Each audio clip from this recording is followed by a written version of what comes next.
দর্শক, এই মুহূর্তে বিভাগীয় কমিশন থেকে সহকর্মী মিফতা গালিব যুক্ত হচ্ছেন আমাদের সাথে। গালিব, নির্বাচন ঘিরে প্রার্থীদের মাঝে মনোনয়ন ফরম বিতরণে কেমন পরিস্থিতি দেখছেন, জানাবেন আমাদের। গত শুক্রবার তফসিল ঘোষণার পরপরই মনোনয়ন বিতরণ কার্যক্রম শুরু হয়।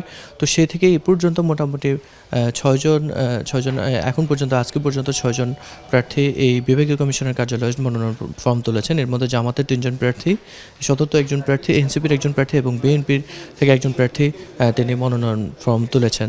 তো মনোনয়ন ফর্ম তোলার চলমান থাকবে আগামী 29 ডিসেম্বর পর্যন্ত, যেখানে একজন প্রার্থী 50,000 টাকা মনোনয়ন বাবদ প্রার্থীকে পরিশোধ করে মূলত 29 ডিসেম্বরের মধ্যে মনোনয়ন ফর্ম তুলতে হবে। তো শুক্রবার থেকে এ পর্যন্ত আসলে 3 দিন ছুটি থাকে, শুক্র শনিবার, এবং গতকাল ছুটি থাকে। এখন পর্যন্ত নির্বাচনে যেভাবে মনোনয়ন ফর্ম তোলার বিষয়ে যেভাবে আমেজ দেখা যাওয়ার কথা, সেভাবে এখন পর্যন্ত কোনো আমেজ দেখা যায়নি। তবে 6 জন প্রার্থী মোটামুটি তারা তাদের মনোনয়ন ফর্ম তুলেছেন।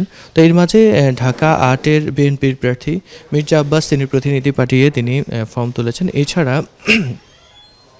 এছাড়া ঢাকা 4-এর জামাতের প্রার্থী সৈয়দ জয়নুল আবেদিন এবং এনসিপির প্রার্থী ঢাকা 7-এর এনসিপির প্রার্থী তারেক আহমেদ আদেল তিনি তুলেছেন।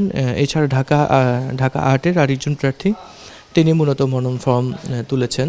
এছাড়া ঢাকা 5-এর জামাতের প্রার্থী তিনি মনোনয়ন ফর্ম তুলেছেন। এছাড়া একজন স্বতন্ত্র প্রার্থী তোলার বিষয়ে আমাদের কাছে এখন পর্যন্ত আমাদের কাছে তথ্য রয়েছে।